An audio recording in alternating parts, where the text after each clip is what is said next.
MPSCची prelims postpone झालेली आहे. यापुढची strategy कशी असावी याबाबतचा हा व्हिडिओ आहे.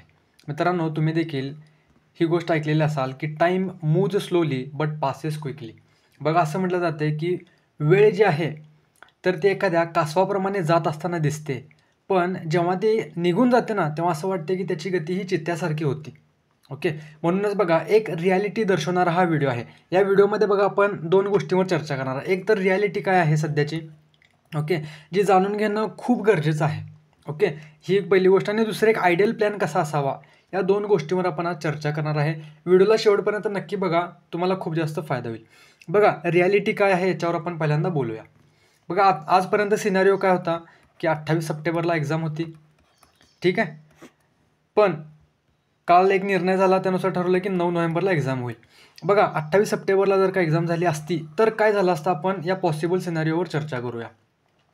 बघा, 28 सप्टेंबरला जर का एक्झाम झाली असती तर जे विद्यार्थी सध्या राज्यसेवा इंटरव्ह्यूला आहेत, ओके, त्यांना MPSC प्रिलिम्स 2025साठी तयारीला कमी वेळ मिळाला असता. बरोबर, ही पहिली गोष्ट. दुसरी गोष्ट, ज्या विद्यार्थ्यांनी रिसेंटली UPSCची मेन्स दिलेली आहे, UPSC मेन्स 2024 दिलेली आहे, त्यांच्यासाठी देखील कमी वेळ मिळाला असता. कारण की UPSC मेन्स 2024 जी आहे तर ती मागच्या महिन्यामध्ये म्हणजे ऑगस्ट 30ला काहीतरी संपलेली आहे. ओके, आणि ऑगस्ट 30ला एक्झाम होऊन 28 सप्टेंबरची एक्झाम देणं म्हणजे 30 दिवसामध्ये, ओके, जवळपास 28 दिवसामध्ये UPSC मेन्स देणाऱ्या विद्यार्थ्यांनी MPSCकडे शिफ्ट व्हावं हे थोडंसं अशक्यप्राय गोष्ट होती. पण हा झाला सिनारिओ आजपर्यंतचा, 28 सप्टेंबरपर्यंतचा. पण इथून पुढे सिनारिओ असा नाही आहे. जर का 28 सप्टेंबरला एक्झाम झाली असती तर आपल्याला या एक्झाममध्ये जो डॉमिनन्स आहे तर तो रेग्युलर MPSC अभ्यास करणाऱ्या विद्यार्थ्यांचा दिसला असता. बघा, माझी ही गोष्ट तुम्हाला पटते का? पण बघा, आता एक्झाम जी होणार आहे तर ती 9 नोव्हेंबरला होणार आहे. त्यामुळं राज्यसेवा इंटरव्ह्यू दिलेल्या विद्यार्थ्यांना आणि UPSC मेन्स रिसेंटली ज्या विद्यार्थ्यांनी दिलेली आहे, ओके, तर त्या विद्यार्थ्यांना ही एक खूप मोठी सुवर्ण संधी आहे. बघा, मला सांगायचं असं आहे की भीती घालणं हा याचा उद्देश नाही आहे. पण बघा, आपल्याला स्पर्धकाची जाणीव असणं खूप गरजेचं आहे. आपण वारंवार ऐकतो बघा की आपली स्पर्धा इतरांशी नाही आहे, आपली स्पर्धा स्वतःशी आहे. पण मित्रांनो, हे एक अर्धसत्य आहे. पूर्ण सत्य तर हेच आहे जे की मला वाटतं, हां का, जे हे माझं पर्सनल ओपिनियन आहे. स्पर्धकाची जाणीव ठेवून स्वतःशी स्पर्धा करणं हे यथायोग्य आहे. आपल्याला आपले स्पर्धक माहीत असायला पाहिजेत. आता आपली स्पर्धा कोणाची आहे? जे रेग्युलर MPSC करणारे विद्यार्थी आहेत त्यांच्यासोबत आहेतच, नो डाऊट. पण आता राज्यसेवा इंटरव्ह्यू दिलेल्या विद्यार्थ्यांना 1 महिना म्हणजे 40 दिवस मिळणार आहेत. आणि UPSC मेन्स दिलेल्या विद्यार्थ्यांना, ठीक आहे, इथून पुढचे देखील 40 दिवस मिळणार आहेत. आता बघा, जे विद्यार्थी ऑलरेडी अनुभवी आहेत, ज्यांनी ऑलरेडी याच्यामध्ये 3-4 वर्ष घालवलेली आहेत, त्यांच्यासाठी 40 दिवस खूप मोठी गोष्ट आहे, खूप मोठी. म्हणजे आपण असं म्हणू शकतो की ते पृथ्वी प्रदक्षिणा पूर्ण करू शकतात या 40 दिवसामध्ये. म्हणजे थोडंसं खूप जास्त हे बोलता बोलता जास्त बोललो असं झालं. पण सांगायचा उद्देश काय बघा की 40 दिवस हे खूप मोठी गोष्ट आहे यांच्यासाठी. ओके, त्यामुळे 40 दिवसामध्ये ते देखील स्पर्धेमध्ये टक्कर देण्यासाठी आपल्याला उतरू शकतात. त्यामुळे आपल्याला स्पर्धकाची जाणीव असणं गरजेचं आहे. म्हणूनच बघा की माझं असं मत आहे, एक तर आता बघा तुम्हाला रियालिटी कळालेली आहे की कसं वातावरण आहे आणि कशी स्पर्धा आहे. ओके, दुसरी गोष्ट, आता आपला आयडियल प्लॅन कसा असावा. बघा, आपल्याला कळालं स्पर्धा कशी आहे, कोणासोबत आहे, ठीक आहे. पण आता प्लॅन कसा असावा बघा, माझं तर पर्सनली मत असं आहे की तुम्ही 1 दिवस ब्रेक घेतला, ठीक आहे, ओके, 1 दिवस. पण हा ब्रेक इतका जास्त नको की करूया, आज करूया, उद्या करूया, बघूया, असं नको. ओके, जर का असं तुम्ही केलं ना तर कळणार देखील नाही. तुम्हाला असं वाटेल की हा वेळ जो आहे तर तो एखाद्या कासवासारखा किंवा गोगलगायसारखा जात आहे. पण जसं मी सुरुवातीला बोललो, पण वेळ गेल्यानंतर तुम्हाला कळेल की गेलेली वेळ ही चित्त्याच्या स्पीडने गेलेली आहे. ओके, तर त्यामुळे बघा, आपला आयडियल प्लॅन कसा असावा. बघा, हा देखील मुद्दा थोडंसं व्यवस्थित लक्षात घेत चला, कारण की खूप महत्त्वाच्या गोष्टीवर मी चर्चा करणार आहे. बघा, माझं तर असं मत आहे की तुम्ही 28 सप्टेंबरला एक्झाम होणार आहे या दृष्टीनं आजचा एक दिवस देखील तयारी करायला पाहिजे. ओके, आणि 28 तारखेला एखाद्या क्लासची टेस्ट सिरीज तुम्ही फुल लेंथ देणं गरजेचं आहे. बघा, या क्लासच्या असं तुम्ही समजा की हीच एक्झाम काय आहे की MPSC प्रिलिम्स 2025ची आहे. ओके, हीच एक्झाम म्हणजे एखाद्या तुम्ही कोचिंग सेंटरची एखाद्या क्लासवाल्यांची टेस्ट देत आहे असं समजून द्या की हीच एक्झाम MPSCची आहे. या एक्झामवरून तुम्हाला फायदा होईल की तुम्हाला स्वतःचं मूल्यांकन करता येईल की माझ्या कोणत्या गोष्टी राहिलेल्या, काय करता येऊ शकते. बघा रिग्रेट जो होतो ना आपल्याला, रिग्रेट एखादी गोष्ट झाल्यानंतर आपल्याला जो रिग्रेट होतो ना, तर त्यातून बऱ्याच गोष्टी शिकण्यासारख्या असतात. जो पश्चाताप होतो ना तो पश्चाताप जो आहे ना आपल्याला खूप पुढं कामी पडतो. मग तुम्ही असं समजून चला की 28 तारखेची एक्झाम जी तुम्ही एखाद्या कोचिंग क्लासची देणार होता, दिल्यानंतर बघा काही विद्यार्थ्यांचा स्कोर चांगला येईल, काही विद्यार्थ्यांचा स्कोर कमी येईल. ज्या विद्यार्थ्यांचा स्कोर कमी येईल, जेव्हा ज्यांचा चांगला देखील येईल, तर त्यांनी एक गोष्ट करायची आहे, स्वॉट ॲनालिसिस. ओके, स्वॉट ॲनालिसिस यामध्ये आपल्याला आपल्या ज्या स्ट्रेंथ आहेत त्या ओळखायच्या. मग त्या स्ट्रेंथ बघा, त्या स्ट्रेंथ सब्जेक्ट स्पेसिफिक देखील असतील आणि स्ट्रेंथ या टेम्परामेंट रिलेटेड देखील असतील, म्हणजे तुमच्या स्वतःच्या देखील काही स्ट्रेंथ असतील. ओके, सब्जेक्ट म्हणजे माझा पॉलिटी सब्जेक्ट स्ट्रॉंग आहे, ठीक आहे, माझा करंट अफेअर स्ट्रॉंग आहे. ओके, हे समजून येईल. आणि टेम्परामेंट रिलेटेड स्ट्रेंथ म्हणजे काय, की माझी काय स्थिती होती एक्झाम देत असताना. एखादा मला प्रश्न नाही आला तर माझ्यावर किती प्रेशर बिल्डअप होते. एखादा प्रश्न नाही आला तर माझा त्या प्रश्नाचा पुढच्या प्रश्नावर इम्पॅक्ट पडतो का, हे तुम्हाला समजून येईल. ओके, त्यानंतर विकनेसेस जे आहेत, वीक सब्जेक्ट कोणते आहेत. मला सायन्स टेक वीक गेलेला आहे, सायन्सचे 20पैकी मला फक्त 10च प्रश्न मला सॉल्व करता आलेत, ठीक आहे, हा विकनेस आहे. असं तुमचे जे विकनेस जे आहेत तर ते तुम्ही फाइंड आउट करून ठेवा. आता थ्रेट्स आणि ऑपॉर्च्युनिटी याबाबत जास्त बोलायला नको. ऑपॉर्च्युनिटी तुम्हाला माहितीच आहे की जर का तुम्ही चांगल्या पद्धतीने क्लिअर केलात तर MPSCची डिस्क्रिप्टिव्ह पॅटर्नची पहिली मेन्स तुम्हाला देण्याची संधी मिळेल, जी की रिलेटिवली मी शब्द वापरतोय, हां, रिलेटिवली इझी असेल असं माझं मत आहे. ओके, त्यामुळं बघा की आपल्या स्ट्रेंथ आणि विकनेसेस आपल्याला माहीत असणे गरजेचं आहे. मग त्यानुसार तुम्ही प्लॅन करू शकता की तुम्हाला कोणत्या सब्जेक्टला किती वेळ द्यायचा आहे. ही तर पहिली गोष्ट झाली. आपण काय केलं की एक टेस्ट दिली, त्यानुसार आपण स्वतःचं मूल्यांकन केलं, पहिली गोष्ट.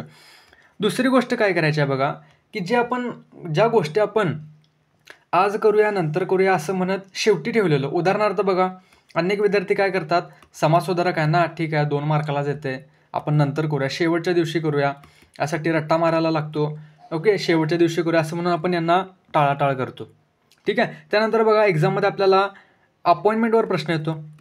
ओके, महत्त्वाच्या अपॉइंटमेंट, कोण कोणाची अपॉइंटमेंट करते, या देखील गोष्टी आपण काय करतो की अरे रट्टा मारायला लागते, आपण एक्झामच्या 1 दिवस आधी करूया, ठीक आहे. त्यानंतर अँबॅसेडरवर प्रश्न विचारला जातो बघा, तुम्हाला माहितीच असेल. ओके, या देखील गोष्टी आपण काय करतो की ठीक आहे नंतर करूया, शेवटच्या दिवशी करूया, असं करत करत आपण तो शेवटचा दिवस आपला काही येतच नाही, आपण एक्झाम देऊन येतो आणि नंतर आपल्याला समजते की अरे या गोष्टी माझ्या राहिलेल्या. ओके, तर या गोष्टी तुम्ही ज्या गोष्टी राहिलेल्या पण इम्पॉर्टंट आहेत, त्या गोष्टींना देखील आता महत्त्व देणं गरजेचं आहे, ठीक आहे. आता इथून पुढे बघा जो अभ्यास झालेला आहे त्याला समअप करणं हे देखील गरजेचं आहे आणि जो उरलेला आहे, जो विकनेसेस आहे त्यावर देखील काम करून त्याला स्ट्रॉंग बनवणं गरजेचं आहे. कारण की स्पर्धा तितकीच जास्त वाढलेली असणार आहे, ही रिॲलिटी आहे मित्रांनो. ही बाब लक्षात घेणं खूप गरजेचं आहे. अन्यथा काय होईल बघा की इथून मागं तुम्ही जी मेहनत घेतलेली आहात तर त्या मेहनतीवर आपण म्हणू शकतो की ती वाया जायला नको, यासाठी आपल्याला ही काळजी घेणं गरजेचं आहे. ही दुसरी गोष्ट झाली, ठीक आहे. तिसरी गोष्ट नवनवीन एक्सपेरिमेंट तुम्ही करू शकता. एक्सपेरिमेंट म्हणजे काय बघा, की समजा तुम्ही इलिमिनेशन टेक्निक ज्या आहेत या तुमच्यासाठी ॲप्लिकेबल आहेत की नाहीत हे जर का तुम्ही जाणून घेतलेलं नसाल तर तुम्ही काही प्रश्न जे आहेत तर ते इलिमिनेशन टेक्निकने सॉल्व करून बघा. इलिमिनेशन टेक्निक अशा नाहीत की मी डायरेक्ट जातो आणि एक्झाममध्ये अप्लाय करतो, असं होत नाही. याच्यासाठी देखील प्रॅक्टिस करणं गरजेचं आहे. ओके, तुम्ही याबाबत एक्सपेरिमेंट करू शकता, ठीक आहे. अजून बघा की जसे की बघा मी तुम्हाला सांगितलं की कंपॅरेटिव्ह स्टडी आहे, या दृष्टीने तुम्ही अभ्यास करू शकता. असे नवीन एक्सपेरिमेंट जे की तुम्हाला असं वाटतं की या गोष्टी केल्या असत्या तर माझा स्कोर वाढला असता, या गोष्टीवर तुम्ही लक्ष देणं गरजेचं आहे. त्यानंतर बघा प्लॅन करत असताना देखील काही गोष्टी विचारात घेणं गरजेचं आहे.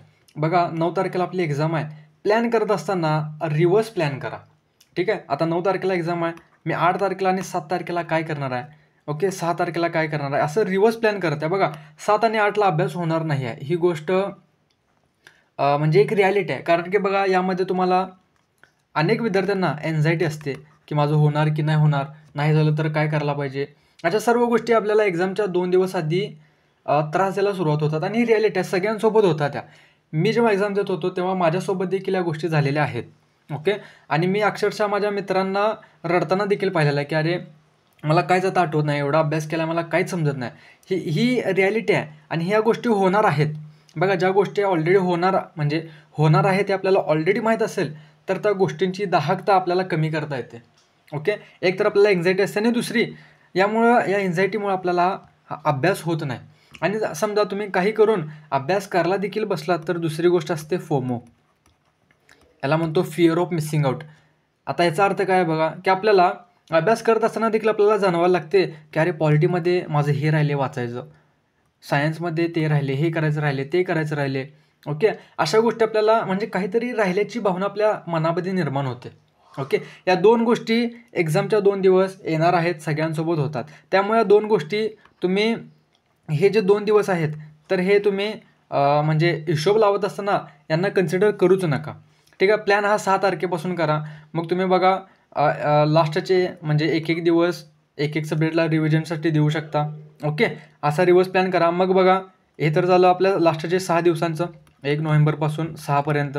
मग आता ऑक्टोबरचा जो महिना आहे त्यामध्ये तुम्ही काय करू शकता 10 ते 30 ऑक्टोबरपर्यंत म्हणजे या 20 दिवसामध्ये आपले जे कोर सब्जेक्ट आहेत तर त्यांना अजून बळकट करण्याचा प्रयत्न करू शकता. ठीक आहे. आणि इथून पुढचे जे उरलेले 10 दिवस आहेत म्हणजे 10 ऑक्टोबरपर्यंत यामध्ये जे मिसलेनियस टॉपिक जे तुम्ही सोडलेला आहात तर ते करणं गरजेचं आहे. जसं मी स्टार्टिंगला बोललो समाजसुधारक असेल, ठीक आहे, इंडेक्सेस असतील. ओके. ज्या काही गोष्टी आपण नंतर करूया असं म्हणून सोडलेलो त्या गोष्टी करणं गरजेचं आहे. ओके. आज ज्या गोष्टीवर आपण चर्चा केलो याबाबत तुमचं देखील मत तुम्ही मला खाली कमेंट बॉक्समध्ये कळवू शकता. शेवट करण्याआधी फक्त 1-2 मिनटं व्यवस्थित ऐका. एक छोटीशी ॲडव्हर्टाईज आहे की आपण हा polity revision through comparative study हा कोर्स लॉन्च केलेला आहे आणि याचा विद्यार्थ्यांना इतका जास्त फायदा होत आहे. यावर बघा की आपण तुम्हाला एक गॅरंटी दिलेली आहे की बघा जर का तुम्हाला कोर्स नाही आवडला असं तुम्हाला वाटलं की यामध्ये ज्या काही गोष्टी मला शिकवलेल्या आहेत मला नाही समजल्या तर तुमच्या 100% फी ही रिफंड केली जाते. आणि अजूनपर्यंत एकाही विद्यार्थ्यांनी रिफंड मागितलेलं नाही आहे. यावरून तुम्ही क्वालिटीचा अंदाज लावू शकता. बघा हा कोर्स परचेस करण्याआधी देखील 2 गोष्टी करा. हा व्हिडिओ आहे याची लिंक मी खाली डिस्क्रिप्शन बॉक्समध्ये दिलेली आहे. या व्हिडिओच्या पहिले 10 मिनटाचा पार्ट तुम्ही पाहून घ्या. दुसरी गोष्ट अजून एक व्हिडिओ आहे याची शेवटची 10 मिनटं तुम्ही पाहून घ्या. यानंतर ठरवा की मला डेमो क्लास बघायचा आहे की नाही. जर का या 2 व्हिडिओमधून तुम्हाला वाटलं की ठीक आहे जरा इंटरेस्ट तुम्हाला निर्माण झाला असं वाटलं तर तुम्ही पुढे डेमो लेक्चर पाहू शकता. काय करायचं आहे बघा डेमो लेक्चर पाहण्यासाठी देखील प्लेस्टोरवरून मंजिल ICS हे ॲप डाउनलोड करा. त्यामध्ये कोर्सेस या सेक्शनवर गेल्यानंतर तुम्हाला हा आपला कोर्स दिसून येईल पॉलिटीचा. ठीक आहे. त्यामध्ये डेमो लेक्चर्स हे अवेलेबल आहेत. डेमो लेक्चर पाहिल्यानंतर तुम्ही काय करा की हा कोर्स तुम्ही परचेस करू शकता. आणि बघा जर का तुम्हाला परचेस केल्यानंतर वाटलं जसं मी स्टार्टिंगला बोललो की या ठिकाणी म्हणजे सरांनी तर फक्त व्हिडिओमध्ये बढाई मारलेली तसं या कोर्समध्ये काहीही झालेलं नाही आहे असं तुम्हाला वाटलं तर तुमची 100% फी रिफंड देण्यात येईल. फी देखील बघा खूप निग्लेजिबल आहे. 99 रुपयेमध्ये आपला कोर्स अवेलेबल आहे. आणि या संदर्भात बघा काही डाऊट वगैरे असतील तर तुम्ही या नंबरवर मला संपर्क साधून विचारू शकता. ठीक आहे. थँक्यू.